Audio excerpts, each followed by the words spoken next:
What does that even mean, Bowers Game Corner? Ahoy there, YouTube! I'm back again today for another game review. Today I'm very excited to be checking out Friday the 13th. This is for 3 to 6 players. It's for ages 8 and up. It'll take you about 30 plus minutes to play. And in Friday the 13th from Yellow and Les Scorpion Mask, you are going to be laying down cards trying to not get to number 13 or trying sometimes to get to number 13. And it's a Reiner Knizia game, so the theme is kind of thrown out the window, but it's got cutesy artwork. It's a simple number game, but is it good? Let's open it up and see how it works. Okery dokery, we're going to be checking out Friday the 13th on our grip mat, which turns every game into a space game.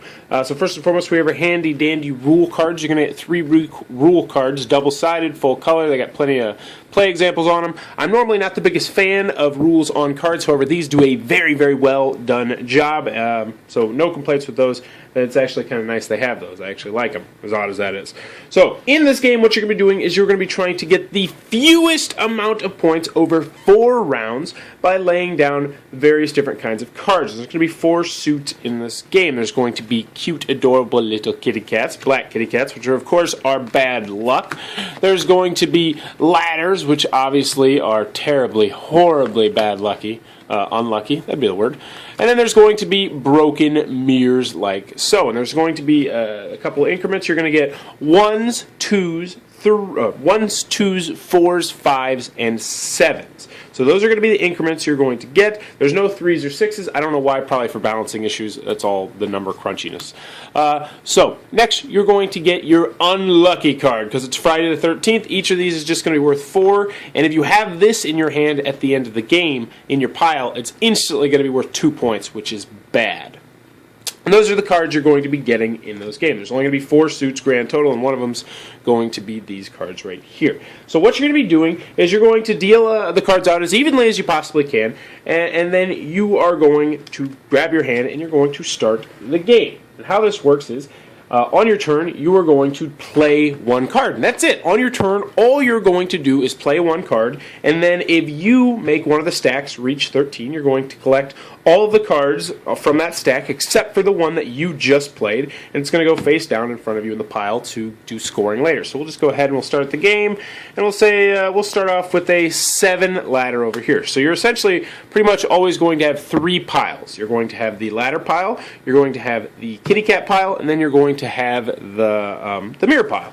So that would be our turn. Our entire turn is up. This guy would go over here and we'd say, all right, you know what, I'll do the same thing, but I'll do it for kitties over here. And then this guy over here, he's going to say, you know what, boom, I'm going to play this 4 right here. Which now means that if you play anything that is higher than a 2 or higher right here, you are going to have to collect both of these cards because you'll reach that magical number of 13, which is bad. So now no one wants to play here unless they have a 1 because that means they're going to collect this 2-pointer right here, which is bad. That's always going to be bad points for you. So this guy goes over here and he'll say, look what we got over here. I'm going to go ahead and I'll play it safe and I'll play a 7 right there. And then we go back. That's it. You're just going to play. That was a full round of the game. So this guy over here, let's see, does he have a 1 cat? Because that'd be nice. He can kind of just, oh yeah.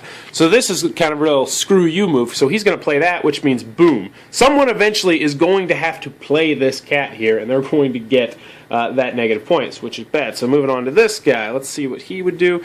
He'd say, you know what, I'm going to screw somebody over too, and I'm going to go boom, 12. So now this number is at a 12 here. This guy's over here. He does not want to play the cats. Absolutely not. And I didn't deal these out properly, but who cares?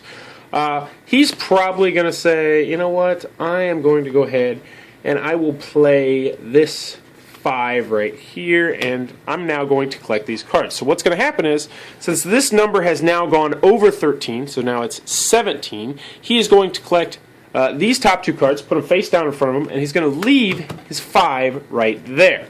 Now, those could potentially be points for him at the end of the game, which is bad. Remember, you don't want to get any points.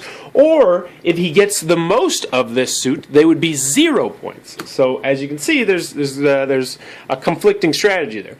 So, we'll go with this guy right here, and he'll say, oh, no, I'm going to get to play the 5 right here.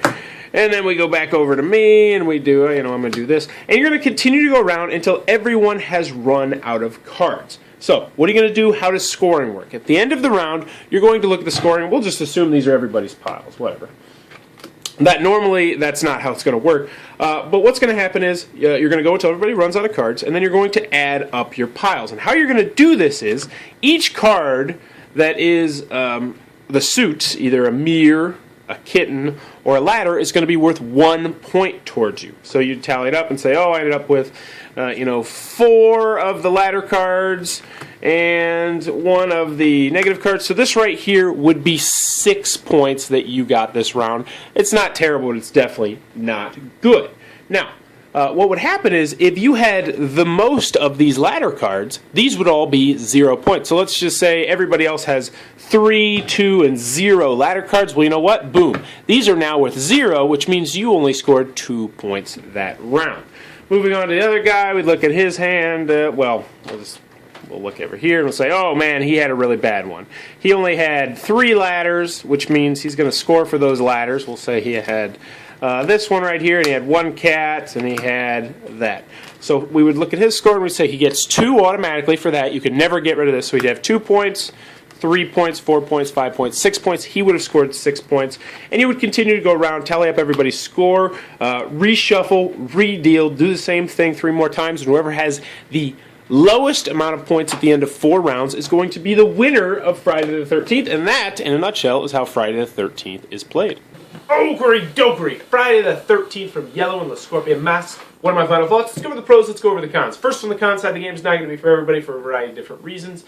It's a very, very simple game. It really is.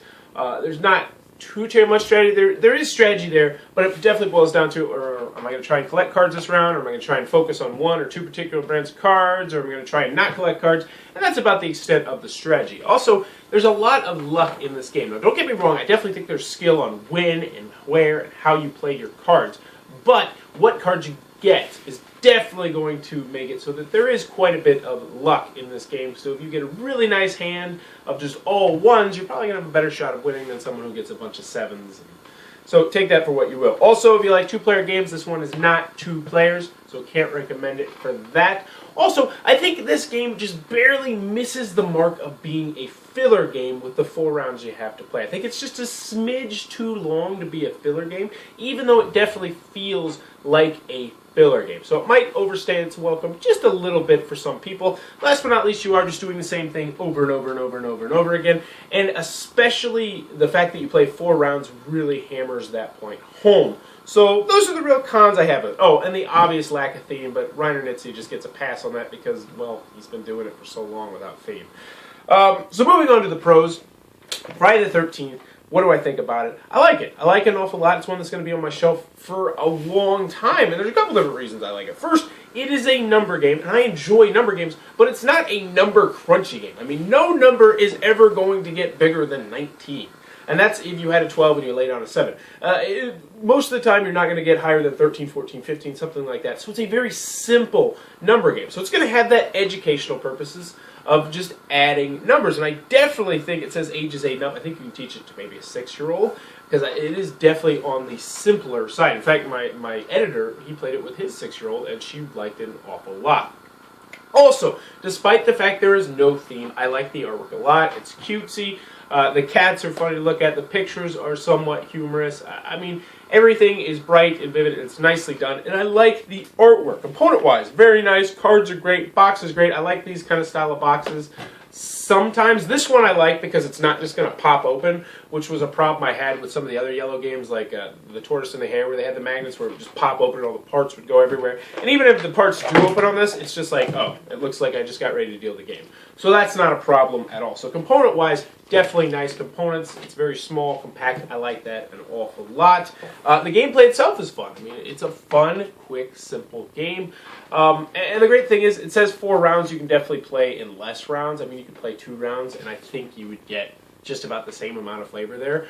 We normally stick to, or we played it a couple times where we've just done 3 rounds, and that'll normally happen, especially if someone takes a demanding lead, which can happen in this game. We actually just played a couple nights ago where it was a 3-player game, and it was my wife and me and my brother-in-law, and my brother-in-law, after the second round, had 2 points, and me and my wife both had, I think, 18 and 19, and it's like, okay, think we can probably get by with just a third round. He ended up winning like 6-23. I think was the end game. So it does have that sort of thing where if someone just gets on a really hot streak, they can win the game in 3 rounds. Then you just feel like, hey, I'm just kind of just playing this 4th round just to see who's second or third, which is a little bit of a con. I just completely meandered off. Overall, Friday the 13th. Yellow, I liked it. I definitely think if you're in the market for a family weight numbers game, this is definitely one that you should check out. It's fun, it's simple, it's easy to teach, it's relatively quick to play, easy setup. Definitely nothing too wrong that I can find with this game. Friday the 13th from Yellow. If it looks like it might be your cup of tea, be sure to check it out. Also, in the comments below, let me know, what is your favorite kind of chair? I personally like those rocking chairs, like the rocking gliders that kind of just go back and forth. We got one in my son's room. I want it so bad, but it's there for breastfeeding. I want it, though. So let me know, what's your favorite kind of chair? Because I love chairs. Also, if you enjoyed this content, please be sure to click on the subscribe button down below. And as always, thanks for your time, YouTube. That was the review for Friday the 13th. For more reviews and previews, check back at Bauer's Game Corner.